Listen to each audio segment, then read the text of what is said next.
¿Es importante la estabilidad financiera? Tu hija se gradúa de la escuela y tienes que buscar dinero para los gastos universitarios.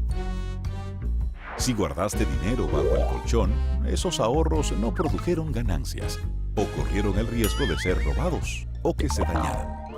Probar suerte con pirámides u otros negocios de ganancias fáciles al final no te resuelve y podría dejarte arruinado. Y recurrir al prestamista de la calle te puede salir muy caro.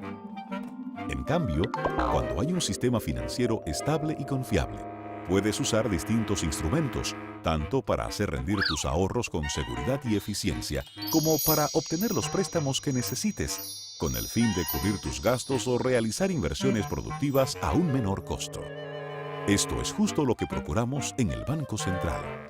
Proponemos a la Junta Monetaria las normativas y reglamentos para un funcionamiento eficiente y seguro del sistema financiero dominicano, cuidando que las entidades protejan tus ahorros, manteniendo adecuados niveles de capital y de liquidez y concediendo préstamos recuperables para que puedan financiar la economía, sirviéndote a ti y a la sociedad. Porque en un sistema financiero sano, solvente y estable, puedes convertir tus sueños de hoy en tus logros del mañana. Campaña de Educación Económica y Financiera del Banco Central de la República Dominicana, por la estabilidad y el crecimiento. Actualidad, ciencia, tecnología, pluralidad, política, deportes, cultura, economía. Diariodominicano.com, el medio de comunicación. Cuanta más gente mejora su vida, tu vida mejora más. ¿Quieres ver cómo? Cuando el gobierno financia al productor del campo, la vida de don Joel Duvergé mejora, porque con apoyo él puede mejorar sus ingresos, comprar equipo y hasta dar trabajo a más personas. Con más equipos y más gente trabajando, se producen más alimentos. Y cuando la producción de alimentos crece, se combate el alza de precios en el mercado. Así, la vida de más y más personas mejora. Y cuanta más gente mejora su vida, más mejora la tuya. Hasta el 2020, ampliaremos el acceso al crédito al campo a 70,000 millones de pesos e invertiremos 15,000 millones en el desarrollo de nuevas tecnologías. Gobierno de la República Dominicana, con la gente, para la gente. Bueno, nuestro invitado de hoy es el doctor Pedro Luis Castellano, que es el superintendente de Salud y Riesgos Laborales, la famosa CISALRIL, que es, la reguladora del sistema de la seguridad social en lo que se refiere a la prestación de servicios de salud. Es un hombre que ha estado involucrado en los últimos esfuerzos que hace el gobierno y todas las autoridades involucradas con el sector salud para echar adelante el nuevo sistema de la seguridad social. Usted lo ve que no solamente se reduce a impartir regulaciones que tienen que ver con su departamento, la superintendencia, sino que también participa de los esfuerzos de todo el sector por mantener una buena relación entre todos los actores de la seguridad social, que todos se sientan bien tratados bien y comprometidos con lo que es este esfuerzo que hace la nación por establecer un nuevo régimen de seguridad social que no teníamos hasta el 2001. Entrado este siglo, no teníamos seguridad social. No es así, doctor. La verdad que estamos avanzando, ¿no es que sí? Gracias Sí. a ustedes por invitarnos y gracias a los amables televidentes que son los que realmente hacen posible este intercambio. Mira, yo creo que hay que destacar algo. No sé si antes ocurrió alguna vez, pero en este momento hay un equipo coherente que estamos trabajando por desarrollar el sistema de salud y el sistema de seguridad social desde la perspectiva de los intereses de la población, de los intereses de la ciudadanía.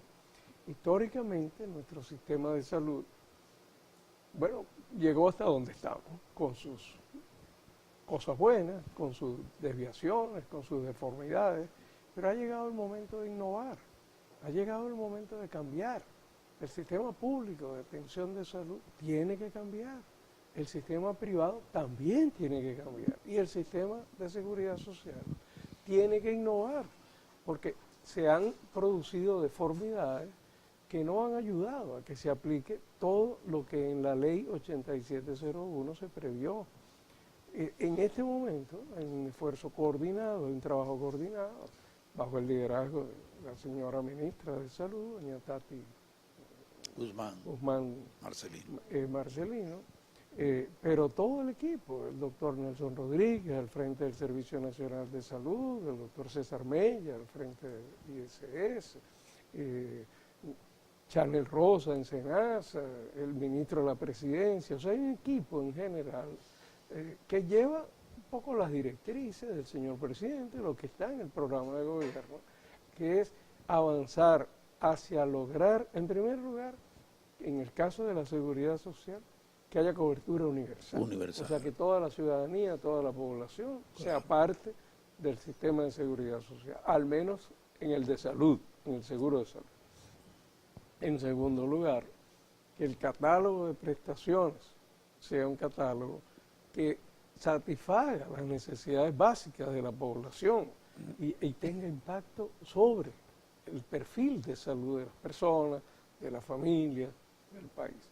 Y en tercer lugar, que también sea satisfactorio, por supuesto, para los prestadores de servicios de salud, porque el sistema tiene que manejarse en base a equilibrios. No se trata de impedir que alguno de los sectores pueda también desarrollarse. Condiciones irracionales. Así es.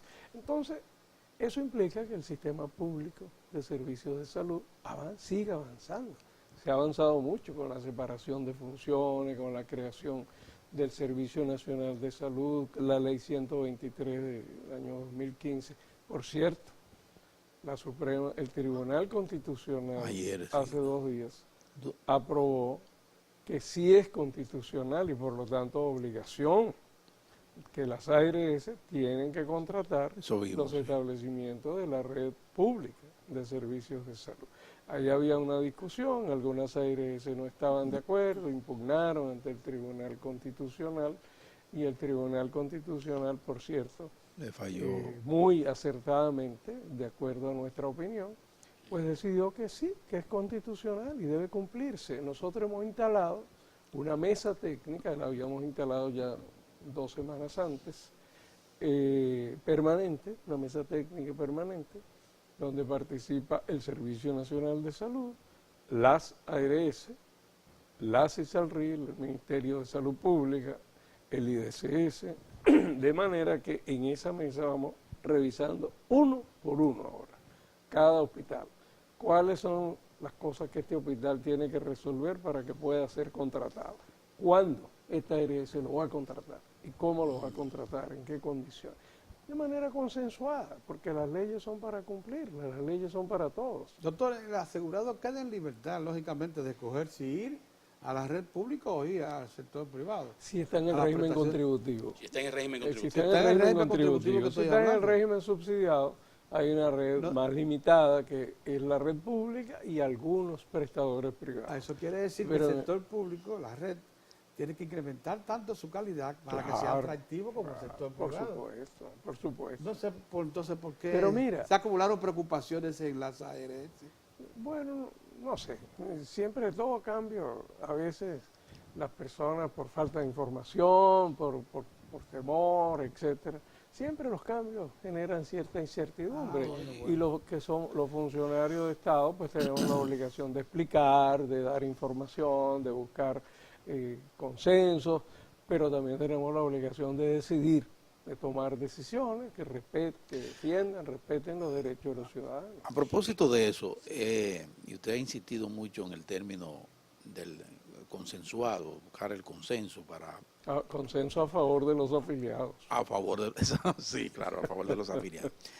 La más reciente de las disposiciones de la CISALRIL, uno de los que fue la que amplía la cobertura. Los dependientes adicionales. Exactamente, que incluye los abuelos, los sobrinos, los nietos, los tíos. Y los hijos mayores de edad. Exactamente. Bueno, hasta los 21 si son estudiantes y de ahí en adelante pasan a ser adicionales si él pagan por ellos. Claro. Una de los reclamos u objeciones de las ARS ha sido, primero ellos hablaron de que eso ponía en riesgo el sistema, porque los costos que eso pudiera tener, y eso no le daba al sistema la posibilidad de mantenerse en el tiempo que le iba a crear. Eso vemos que incluso desde ese mismo litoral han comenzado a bajar la presión en ese sentido.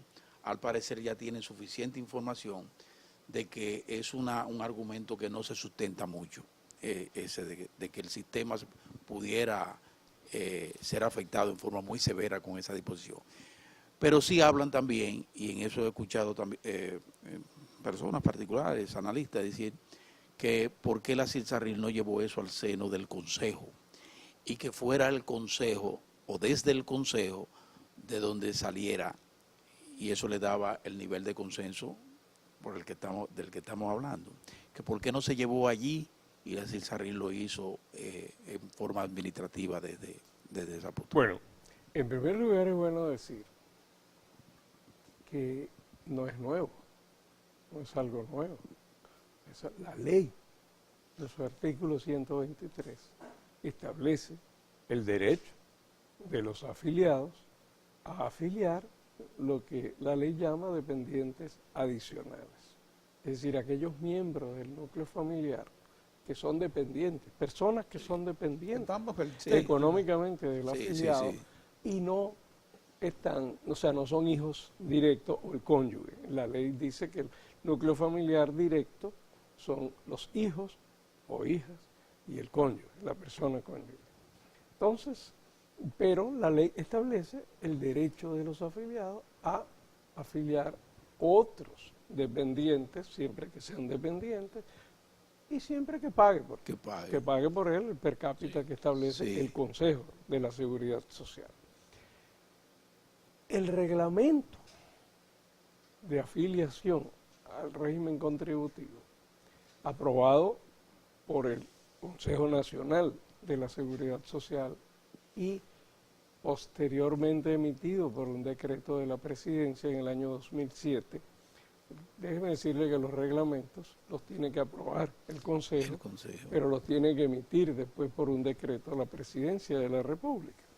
Entonces el reglamento de afiliación al régimen contributivo establece que los dependientes adicionales son hasta el 3er grado de consanguinidad de manera vertical o horizontal. O sea, no es una nueva decisión. Por alguna razón no se había establecido cómo ese derecho que está en la ley y que está en el reglamento, los afiliados podían hacerlo realidad. Nosotros, en el interés de que poco a poco se vaya quitando barreras de afiliación para avanzar hacia la afiliación universal de toda la población, nos dimos cuenta de que este era un derecho que estaba siendo restringido y que había que ponerlo en función.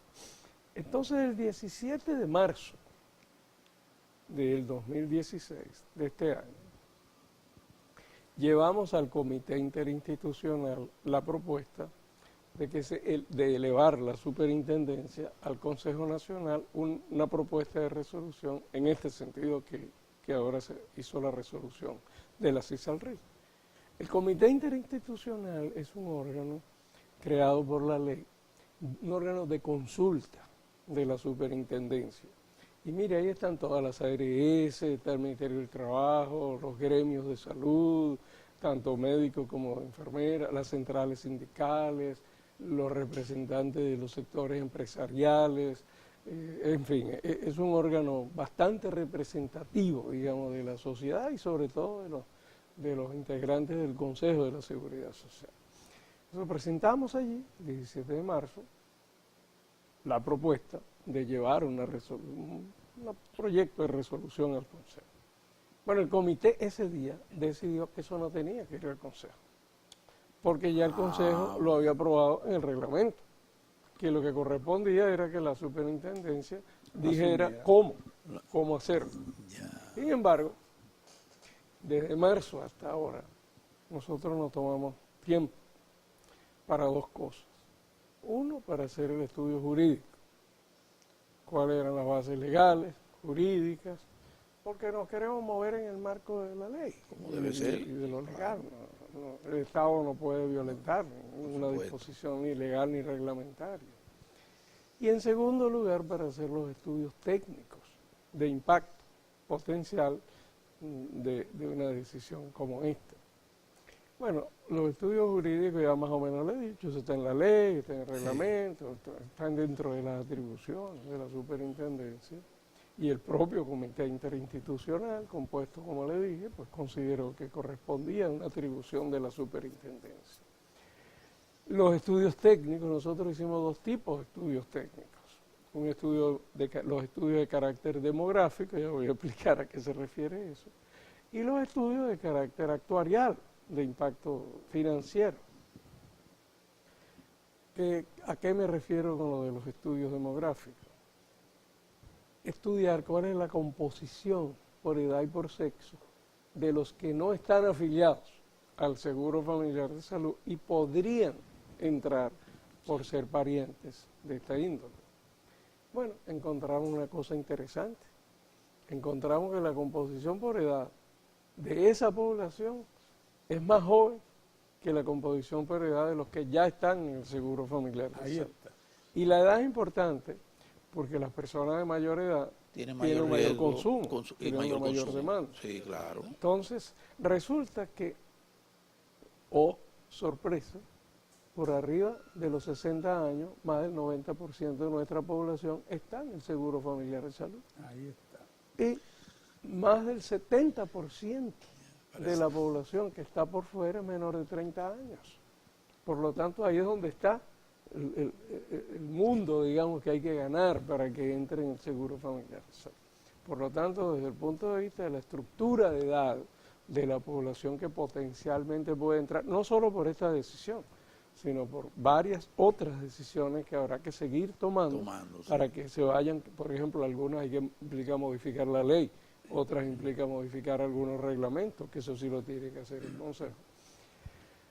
Entonces, el riesgo financiero, porque se vaya incorporando esta población que está afuera, incluso en algunos de los escenarios posibles, y nosotros pensamos que el más probable, en la medida que aumente la incorporación de la población, lo más probable es que la siniestralidad baje, porque va a entrar población más joven al sistema. Bueno, y el otro riesgo que ciertamente existe, que es lo que técnicamente se llama la selección adversa, se llama riesgo moral. Riesgo moral es las posibilidades de que se afecte, digamos, los fines del sistema, la sostenibilidad de esos fines del sistema, por conductas inapropiadas de algunos de los integrantes del sistema.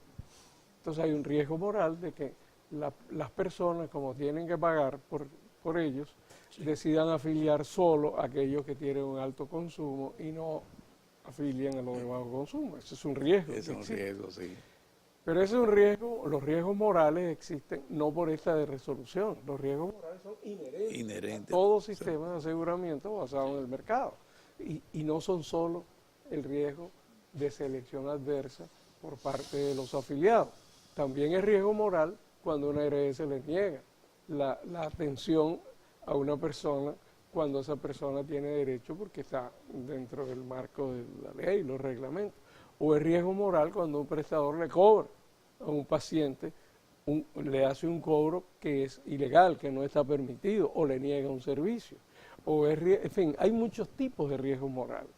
Lo que es importante en este debate que se ha suscitado ante la opinión pública es que ha llamado la atención, y eso lo saludamos como positivo, sobre el hecho de que nuestro sistema ya ha llegado a un punto de desarrollo en el cual tenemos que prestarle atención a los riesgos morales para tomar decisiones que permitan controlarlo. Tanto los riesgos morales que deriven de comportamientos inadecuados de los afiliados, como los que deriven de comportamientos inadecuados de los prestadores de servicios, como los que deriven de comportamientos inadecuados de las administradoras de riesgo de salud. En este momento, porque un hecho en la historia de la seguridad social es que, por ejemplo, se promulga la ley 2001, pero ¿qué pasó? Hubo un comportamiento como decir, bueno, la ley está ahí, pero se entendía de personas y sectores que eso se podría dejar al tiempo y hacer cosas, por ejemplo, el régimen subsidiado, fíjese que ni siquiera ese régimen subsidiado pudo avanzar a pesar de que fue el primero, el régimen de salud, y comenzó en una de las comunidades del suroeste, y cuando usted ve el número en 2004, oiga, de 2004, hay una discusión, porque unos dicen que son 29.000, otros que llegaba a 70.000, otros que es algo más, y de ahí termina la discusión, o sea, con las posiciones encontradas. ¿Qué ha pasado? Que a partir de 2004 pasó la necesidad de que se aplicara en el régimen contributivo, la seguridad social. Y usted vio todas esas discusiones. Bueno, el presidente Hipólito Mejía dijo en marzo de 2004, eso se lo dejamos al PLD, ya vencido, con 8 posposiciones. Y luego vino finalmente el acuerdo que hizo posible incluir a la población en el régimen en diciembre del 2006. Sí, el régimen contributivo. Eso es ayer, Pedro Luis. Como se ha vivido esa situación especial, fíjese que usted se resalta un hecho. Y en esto hay que destacar el trabajo que ustedes han hecho para el país. Pedro Luis Castellanos. Lo digo en su persona porque usted es por su posición. De borrar esa palabra, la exclusión. Aquí la exclusión se aceptaba como una realidad. O sea, se aceptaba como una realidad. Y fíjese que se daban situaciones impuesta por la que llegaba una persona y por la edad de 60 años ha cumplido la persona. No, usted no aplica. Y eso estuvo pasando. ¿Qué es lo que ha pasado ahora? Que ustedes dicen, bueno, la ley, vamos a aplicar la ley. Y se está haciendo, y qué bueno, con la participación, con el esfuerzo de que participen todos los actores, que puedan participar y expresar sus ideas. Pero algo que ha quedado claro es que la ley es para aplicarla. En este momento, ¿cómo ustedes consideran que están las conductas de los actores para que ese proceso sea indetenible? Mira, gracias por los comentarios positivos. Sí, claro, es así. Acerca de los esfuerzos que hacemos. Pero me gustaría decir que en realidad es un esfuerzo de un equipo. Sí, o sea, como dije antes, tenemos un equipo coherente claro, trabajando en salud y seguridad social bajo las directrices del señor presidente. Sí. El señor presidente ha ubicado como una alta prioridad para este periodo de gobierno el lograr avanzar en las reformas necesarias en el sistema de salud, en el sistema de seguridad social, porque sin educación y sin adecuada protección del derecho a la salud, no estamos en condiciones de dar los saltos que tenemos que dar hacia el desarrollo. Todos queremos llegar a ser un país de clases medias, un país de oportunidades, un país con una economía próspera, sostenible, sin tantas vulnerabilidades y amenazas, sin tanta exclusión social, sin tantas desigualdades sociales. Bueno, el camino para eso, además de desarrollar la economía, posibilidades de puestos de trabajo, la pequeña y mediana empresa, es decir, además de las políticas económicas, eso incluye necesariamente que el sistema educativo se siga transformando, como se viene haciendo un gran esfuerzo desde el periodo gubernamental pasado, y que el sistema de salud y el de seguridad social realmente proteja a la población en sus derechos. En ese plano, yo quisiera, antes que aprovechar el tiempo, que usted nos proyecte el efecto que debe tener en ese propósito el pacto a que se ha llegado con la sociedad, con el Colegio Médico Dominicano. Histórico, porque no fue solo para el Colegio Médico Dominicano. Son 23, son todos los actores. 23 organizaciones, asociaciones, sindicatos, es decir, todas las organizaciones de trabajadores de salud, todas, han firmado un gran acuerdo con algunas particularidades, sobre todo para los médicos, pero en general es el mismo pacto. Y la esencia de ese pacto, de ese acuerdo, son dos cosas. Uno es sentar las bases, o sea, firmar un compromiso tanto del gobierno como de los trabajadores de la salud, para transformar el sistema, en este caso básicamente el público de salud, con un nuevo modelo de atención, desarrollar la atención primaria, con organización por niveles, con cargos seleccionados por concurso, no solo los asistenciales, sino los directores de los hospitales, los directores administrativos de las redes de servicios, etcétera. Y en segundo lugar, en primer lugar, desarrollar el sistema de salud. Y en segundo lugar, mejorar las condiciones de trabajo y de vida de los trabajadores de salud. Porque históricamente aquí se acumuló mucha injusticia entre los trabajadores de salud. El que tenía más fuerza conseguía algunas reivindicaciones, pero los que tenían menos fuerza se quedaban atrás. Teníamos miles, que oigan bien, miles de enfermeras contratadas como conserjes. Teníamos terrible. Bioanalistas. Bioanalistas. ¿Por qué? Bueno, porque un hospital de pronto, porque tenía unos ingresos por alguna razón, entonces contrataba a una persona, pero como eso estaba fuera de las regulaciones nacionales, decía, bueno, yo te puedo contratar, pero te pago, lo que tengo es un cargo de conserje. Ah, bueno, yo necesito trabajar, dame ese cargo. Siendo enfermera. Y se enganchaban. Enfermeras, y bioanalistas, y psicólogos. Entonces, después teníamos personas que ganaban con el mismo cargo, unos ganaban un determinado salario base y otros ganaban el doble y hasta el triple, sin justificación. Entonces, todo lo que se ha hecho de una nueva política salarial, en primer lugar es nivelar, o sea, superar todas esas injusticias que cada uno va a estar designado en el cargo que le corresponde, de acuerdo a su perfil profesional o de trabajo. Después se nivelaron hasta casi 100%, se nivelaron hasta donde fue posible los cargos de manera que no haya salarios base diferentes para cargos de igual jerarquía, de iguales funciones. Y en tercer lugar se mejoró ese salario base. Pero además se introdujo, y esto es histórico, realmente yo quiero destacarlo ante la ciudadanía, se introdujo y con consenso, con todas las organizaciones, gremios, sindicatos, una nueva política salarial que incluye incentivos al buen desempeño. O sea, premiar al que hace bien las cosas, no a todo el mundo por igual. Además, incluye estímulos para quienes hacen labores en los lugares donde es más difícil conseguir gente, por ejemplo, en la frontera o en lugares apartados de las grandes ciudades, los lugares que se han declarado como prioritarios por esa razón, por la dificultad. Pueden ser. También se prioriza, premiándolo, en base a incentivos, la atención primaria, para poder desarrollar un buen primer nivel de atención dentro del sistema público. Lo mismo va a pasar en el privado, déjenme decir, el desarrollo de la atención primaria a nivel del régimen contributivo, del sector privado, eso también viene. Muchas gracias, Pedro. Muchas gracias. Muchas gracias.